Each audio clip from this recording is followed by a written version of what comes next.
They called it the engine you couldn't kill. The real story behind the Perkins 6354 starts in a Peterborough factory where engineers had to cram 6 cylinders and a jackshaft into a space meant for a gas V8. No sensors, no wiring harnesses, just a CAV DPA rotary pump and cast iron timing gears built to survive salt, grit, and government neglect. Farmers could revive it with a 9/16" wrench and a splash of diesel that smelled like swamp water. But despite nearly 40 years of relentless work, it kept going in Massey 105 tractors and Dodge trucks long after rivals seized up. It was simply reliable, and it was shut down by regulations, not by mechanical failure.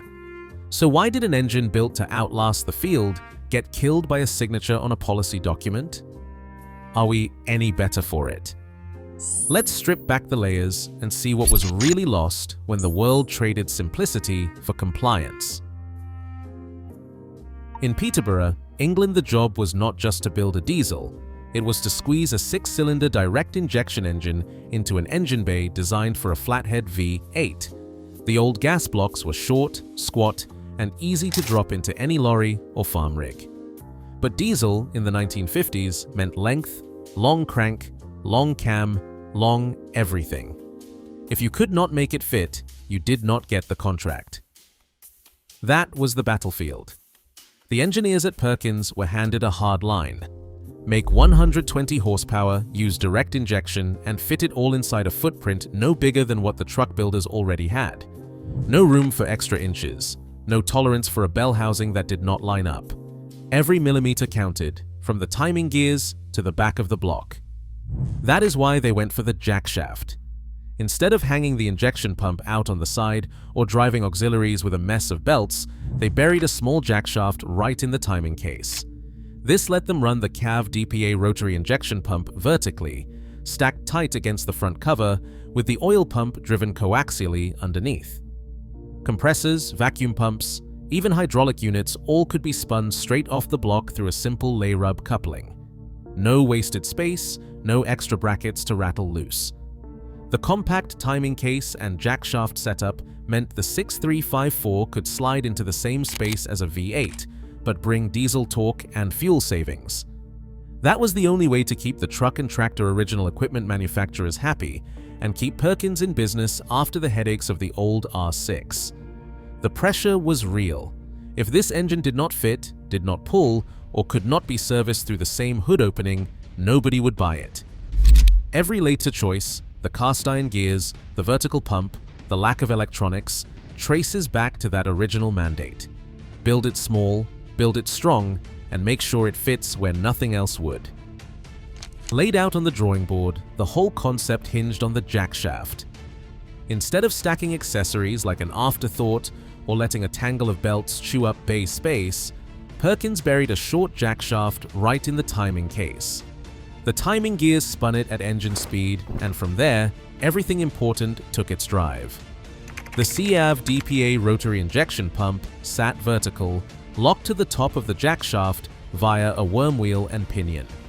Below that, the oil pump rode coaxially, picking up its spin from the same shaft, one neat column, no wasted motion, no bracket creep. That was not just clever packaging. It meant every auxiliary, compressor, vacuum pump, even a hydraulic pump for a loader, could bolt straight to the block and run off the same drive, usually through a lay rub coupling. No belts to snap, no plastic pulleys, just steel and rubber soaking up vibration. The whole front of the engine stayed compact. That is why you could slide a 6.354 into a truck or tractor built for a V8 and not have to cut the radiator support or move the fan. This layout let Perkins keep the engine short enough to fit the spec, but it also made service a straight shot. Crack the timing cover and every gear, every shaft, every coupling is right there. No fishing behind a radiator, no crawling under a fender. The jackshaft setup was the answer to the original problem: how to cram diesel torque and direct injection into a space designed for gas. It is why, when the first engines rolled off the Peterborough line in 1960, they did not just meet the brief, they set a new standard for what a workhorse diesel could be. Every later tweak, every dot series change, all traces back to that first hardware decision: run everything off the block, keep it tight, and never trust a belt where a gear will do. The numbers on the Perkins 6.354 do not just look good on a spec sheet. They explain why this engine feels the way it does under load. Start with the basics. A 98.4mm bore and a 127mm stroke. That is 5 full inches of piston travel every time the crank goes around.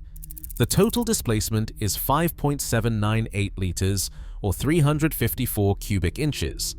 That is where the name comes from: 6 cylinders and 354 cubes, and not a drop of volume wasted in the casting. On paper, early versions put out 112 brake horsepower at 2,800 rotary PM, with later tweaks pushing that up to 120. But the real story is in the torque curve. That long stroke and direct injection mean the engine starts pulling hard just off idle and keeps hauling all the way through the working range. There is no waiting for a turbo to spool, no dead spot in the middle of the band. You drop the throttle and the 6.354 just digs in. What you feel in the seat, especially in a Massey 1105 or 1135 or a loader crawling uphill, is not just the horsepower number. It is the way the engine lugs down, chuffing out that signature black haze, and never gives up. The heart of that simplicity is the CAV DPA rotary injection pump and a simple lay rub coupling on the flywheel, not complex electronics. The torque comes on thick and early, which is why you can run a 6-bottom plow or a full grain cart without ever worrying about stalling. That is the math behind the legend: big pistons, long stroke, low rev grunt. When you pull the numbers apart, you see exactly why a 6.354 does not care if you are working it all day at PTO speed or idling through a muddy field. The block was built for real work, not dyno games. Every moving part on the 6354 was built for the long haul. Up front, the timing gears are pure cast iron. No fiber, no plastic, just teeth that run wet in oil for decades. You won't find a timing belt to snap or a chain to stretch. The gear train drives everything, from the camshaft to the jackshaft, with a solid feel you can hear when you bar the engine over. No slop, no chatter, just a steady grind that says it will outlast the rest of the machine. The lay rub coupling is the unsung hero here. It's just a stack of rubber and fabric sandwiched between steel plates, but it soaks up every shock from the compressor or hydraulic pump. When a loader slams into a pile or a vacuum pump takes a hit, the lay rub flexes and keeps the jackshaft from getting chewed up. You can swap one with hand tools right on the block. No specialty pullers, no need to call the dealer. Then there is the CAV DPA rotary injection pump, vertical, locked to the jackshaft, always in time. No electronics, no sensors, just a mechanical governor and a cam plate that meters every drop of fuel. It will run on fuel that looks like it came out of a rain barrel. The whole setup is built to shrug off vibration, dirt, and neglect. That is why these engines rack up 10,000 hours and still come apart clean inside. When you see a 6354 stripped on the bench, the gears are still sharp, the coupling still has give, and the pump body is not scored to death. That is what engineered longevity looks like, not just big castings, but smart choices in every moving part. Farmers still swap stories about the 6354 like it is a member of the family. In the fields, the Massey Ferguson 1105 and 1135 tractors built their reputations on this block. You would see a Massey hooked to a full grain cart, the engine lugging down to 1,200 revolutions per minute, black smoke rolling, but it just kept pulling. One operator said that you could stall the PTO, but you could not stall the Perkins. The torque curve was not just a number, it was something you felt in your boots when the soil turned heavy. Truckers had their own gospel. In the UK, the engine made its way into Bedfords and Fords, running delivery routes and hauling cattle. On this side of the Atlantic, plenty of old Dodge pickups wore Perkins badges, not from the factory, but because some farmer got tired of rebuilding gas V8s. Pull the tired 318, weld in the right mounts, and drop in a 6354. Suddenly, you had a half-ton that could run on whatever fuel you had handy and still make it to market. The marine crowd took it even further. Turbocharged T6354 engines ended up in fishing boats and work barges, where salt air and neglect were just part of the job. There are stories probably true of engines left half submerged in a tidal creek, forgotten for years. Drain the water, crack the injectors, and with a fresh battery, the Perkins would cough, rattle, and settle into a slow idle like nothing ever happened. One old fisherman called it the last engine you would ever need to buy if you did not mind the noise. The rattle line was not just a sound, it was a promise. You would hear that metallic clatter from across the yard, and you knew whatever job needed doing, the Perkins would get it done. Whether it was a Massey on the plow, a lorry headed to the mill, or a trawler pushing through chop, the 6354 did not care about the badge on the hood. It just ran and kept running long after newer engines had given up. That is why, in every sector, it earned its legend. Ask any mechanic or partsman about the 6354 and you will hear the same code words, .1, .4, sometimes just the 4 dot. That is shop shorthand for the evolution of this block, a quiet record of every tweak Perkins made to keep it working in the real world. The original 6.354, what most call .1, came out of Peterborough in 1960, aimed at trucks and early tractors. It ran cool enough for road work, but once farmers started pulling heavy PTO loads all day, weak spots showed up. Head gaskets would weep, pistons would scuff, cooling systems would struggle in the heat of a July harvest. Perkins did not stand still. They rolled out .2 and .3 with better cooling passages, beefed up pistons, and revised head gaskets. Each dot meant a batch of changes, nothing flashy, just what was needed to keep the engines alive in harder service. By the late 1970s, the 6.3544.4 hit the field. This was not just another patch job. The block and head were completely reworked. Machined inlet ports breathed smoother, no more tappet side covers to leak, and the cooling system finally matched the kind of punishment a Massey 1105 or 1135 could dish out. They even brought in a lay rub coupling to tame vibration, and the workhorse stayed true to its CAV DPA rotary injection pump heritage. Every .4 engine came off the line with all the lessons learned from the earlier dots built in. Thicker fire rings on the head gasket, stronger pistons, cooling jackets opened up for full load work. These were not cosmetic upgrades. They were survival traits, bred into the casting by decades of field failures and fixes. That is why when you pull a .4 head next to a .1, you will see extra meat where it matters, cleaner ports, and a block that shrugs off heat like it was made for it. By the time the 6.3544 replaced the old dots, emissions rules were starting to close in. But in the field, the .4 was as close as Perkins ever got to perfecting the breed, an engine that could take whatever the job threw at it year after year. The codes stamped on those blocks are not just numbers. They are a record of every fight this engine won against the work, and a warning of the regulatory wall waiting just ahead. In 1996, the rules changed. Euro 1 in Europe and Tier 1 in the US set hard limits for every new diesel engine sold. The numbers were not suggestions, they were brick walls.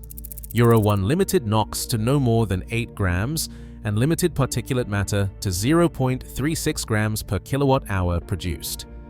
In the United States, Tier 1 non-road rules capped combined hydrocarbons and NOx at 9.2 grams per brake horsepower-hour and held soot to 0.40 grams. For a mechanical CAV pumped engine like the 6354, those targets were a death sentence. No electronic timing, no EGR, no aftertreatment. Just fixed injection and the same toroidal combustion it had since the 60s.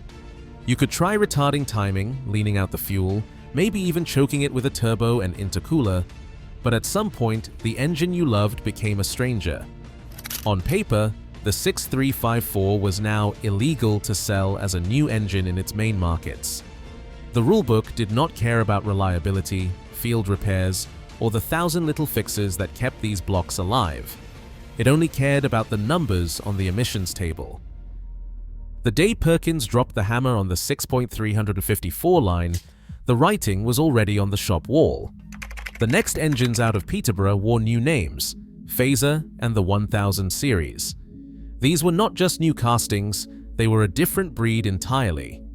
Suddenly, there were wires, sensors, and control modules bolted to the same real estate where a CAV DPA rotary injection pump used to sit. Electronic governors replaced the old flyweight setups. Injection timing started to be mapped by software, not by a cam ring and a set of springs. The old iron logic, if it breaks you fix it, gave way to a world where a bad sensor could put a harvest spanning 1,000 acres on ice. The cost to keep up was no longer just parts or labor. Now you had to buy diagnostic tools, subscribe to updates, and pray the dealer could get you running before the rain came.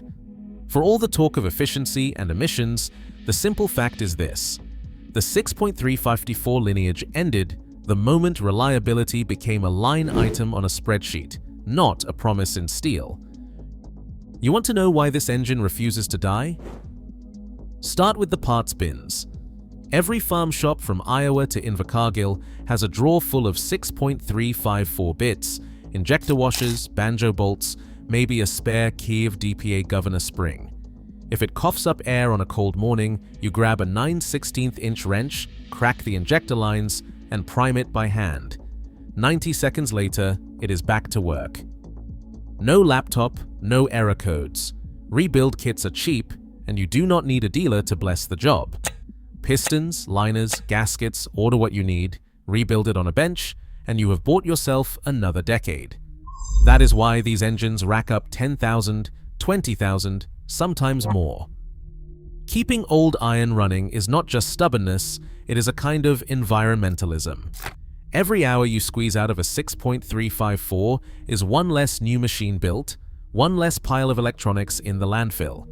So here is the question: how many hours are on your 6.354? 10,000, 20,000? Let me know. Today, farmers nurse worn 6.354 blocks back to life with basic tools, while modern engines rely on laptops and dealership codes. As electronic controls multiply and parts supply tightens, each field ready. Perkins is a quiet act of defiance. In an age obsessed with planned obsolescence, reliability becomes rebellion. How many hours are on your 6.354, 10,000, 20,000? Let me know in the comments.